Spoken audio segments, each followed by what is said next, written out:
Hello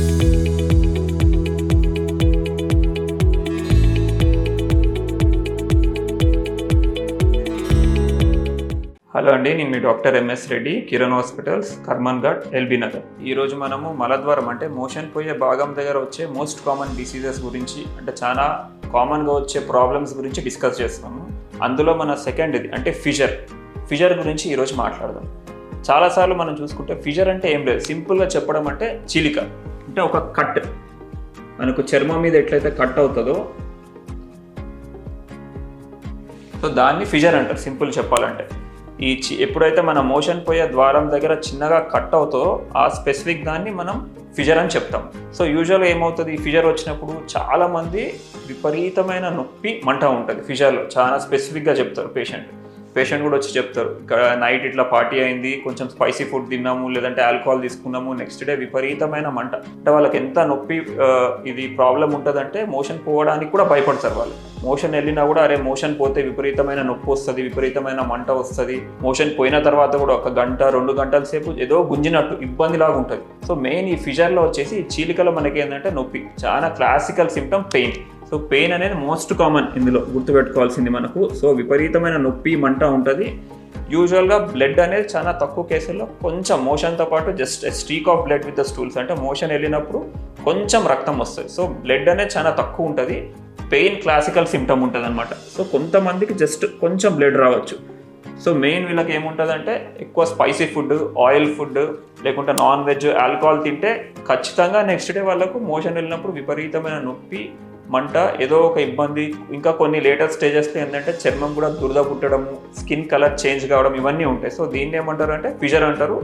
ఈ anal రీజియన్లో వస్తుంది కాబట్టి ఏనల్ ఫిజర్ అని చెప్తారు అనమాట. సో ఈ ప్రాబ్లంతో ఉన్న వాళ్ళకి ఏం చేస్తాము, సేమ్ మనకి ఏదైనా ఈ ప్రాబ్లం ఉన్న వాళ్ళకు కూడా మెయిన్ ట్రీట్మెంట్ వచ్చేసి వాళ్ళకు డైటరీ చేంజెస్. అంటే మెయిన్ ఇక్కడ కూడా మనకు ఈ చీల వచ్చినప్పుడు ఈ చీలిక ఏదైతే ఉందో అది హీల్ కావడానికి మోషన్ అనేది ఫ్రీగా ఉండాలా, సాఫ్ట్గా ఉండాలి. సో మోషన్ గట్టిగా ఉండకుండా ఉండడానికి మనము డైటరీ చేంజెస్ చేసుకున్నట్టు కొంచెం ఆకుకూరలు, కూరగాయలు ఎవ్రీడే అట్లీస్ట్ యూజువల్ వచ్చే మా పేషెంట్స్ అందరికీ నేను రెగ్యులర్గా చెప్పేది ఏంటంటే అట్లీస్ట్ ఎవ్రీడే రోజుకు ఒక 2 టైప్ ఆఫ్ వెజిటేబుల్స్, ఒక 2 ఫ్రూట్స్, మీకు నచ్చింది ఏదైనా ఖచ్చితంగా తీసుకోండి అని చెప్తాం.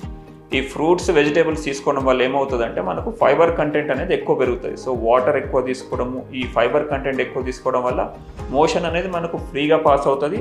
సో ఫ్రీగా పాస్ అయినప్పుడు మోషన్ ఫ్రీగా వస్తే ఈ చీలడం అంటే ఎక్కువ ప్రెషర్ పెట్టాల్సిన అవసరం ఉండదు.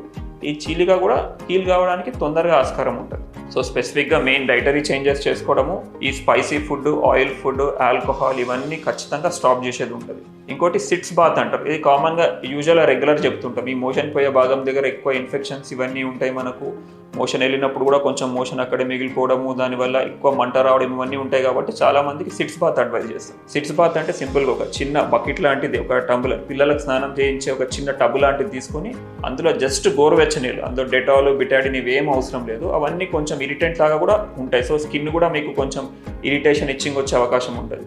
సో జస్ట్ వామ్ వాటర్ అంటే కొంచెం గోరువెచ్చని నీళ్ళు వేసుకొని రోజుకు ఒక 10 to 15 మినిట్స్ రోజుకు 2 సార్లు అట్లా కూర్చోవడం వల్ల ఏమవుతుందంటే స్పింక్టర్ ఉంటుంది అనమాట. మోషన్ వెళ్ళే దగ్గర ఇంటర్నల్ స్పింక్టర్ అంటారు. ఆ స్పింక్టర్ అనేది ఏదైతే మనకు ఎక్కువ టెన్షన్ ఉంటుందో అది కొంచెం రిలీవ్ అవుతుంది. సో దీంతో ఏమవుతుందంటే మనకు ఏదైతే ఆ ఇబ్బంది ఉంటుందో మోషన్ పోగానే అరే విపరీతంగా నొప్పి వేస్తుంది, మంట పుడుతుంది అనేది యూజువల్గా చాలా మటుకు 60 to 70% వరకు మనకు తగ్గుతుంది. సో స్పెసిఫిక్గా మోషన్ వెళ్ళిన తర్వాత ఈ ఫిజర్ ఉన్న వాళ్ళకి మనం ఏం చెప్తామంటే ఖచ్చితంగా సిట్స్ బాత్ ఒకటి ఫాలో కండి అని చెప్తాం. ఇంకా చిన్నగా ఒకసారి మనకు డైటరీ చేంజెస్ చేసుకోవడం, ఇవన్నీ చిన్న జాగ్రత్తలు తీసుకోవడం వల్ల ఒక 50 to 60% మనకు అవన్నీ హోమ్ రెమెడీస్ లాగా ఇంట్లోనే మనకు ట్రీట్ అయిపోతుంది. ఒకవేళ అప్పుడు కూడా ట్రీట్ కాలేదు అనుకుంటే డెఫినెట్గా మీరు డాక్టర్ దగ్గరికి వెళ్తే చిన్న ఆయింట్మెంట్ ఇవ్వడము, దానికి ఏమైనా మెడికేషన్ సజెస్ట్ చేయడం చూస్తారు. ఒకవేళ ఇది తీసుకున్న తర్వాత కూడా తగ్గలేదు, మనకు సేమ్ అట్లనే రిపీట్ అవుతుంది, లేదు అంటే ఇప్పుడు తగ్గింది, మళ్ళీ ఒక 1-2 మంత్స్ తర్వాత కొన్ని రోజుల తర్వాత మళ్ళీ కొంచెం స్పైస్ ఫుడ్ తీసుకున్నా కూడా మళ్ళీ సేమ్ ప్రాబ్లం రిపీట్ అవుతుంది అనుకుంటే సర్జరీ అవసరం రావచ్చు. వాళ్ళు యూజువల్గా చేసే చిన్న డే కేర్ ప్రొసీజర్ అంటే యూజువల్గా మార్నింగ్ వస్తే ఈవినింగ్ వెళ్ళిపోవచ్చు. లేటరల్ ఇంటర్నల్ స్పింక్టరాటమీ అంటారు. యూజువల్గా ఇది మనము కాటరీ మెషిన్తో చేయొచ్చు, లేదు అంటే ఇప్పుడు రీసెంట్గా లేజర్ మెషిన్తో చేయొచ్చు. దేంతో చేసినా కూడా యూజువల్గా లెంత్ ఆఫ్ స్టే మనకు 1 day ఉంటుంది. మార్నింగ్ వస్తే ఈవినింగ్కి డిశ్చార్జ్ చేస్తారు. సో దీంతోపాటు మనకు వచ్చిన కాంప్లికేషన్స్ ఏంటంటే విపరీతమైన మంట రావడము, బ్లీడింగ్ రావడం, ఇవన్నీ కూడా ఒకసారి డాక్టర్ ఒకసారి చెక్ చేసి మీకు ఏ మెథడ్ అయితే తీసుకుంటే బెటర్, మనకు ఏవి ఫుడ్ తీసుకోవాలా, ఏవి అవాయిడ్ చేయాలి, ఇవన్నీ కూడా మీకు డెఫినెట్గా డాక్టర్ కన్సల్టేషన్ తీసుకుంటే క్లియర్గా ఎక్స్ప్లెయిన్ చేస్తారు. ఒకవేళ మీకు అప్పటికి కూడా తగ్గకుంటే దానికి సర్జికల్ ఇంటర్వెన్షన్ అవసరం రావచ్చు.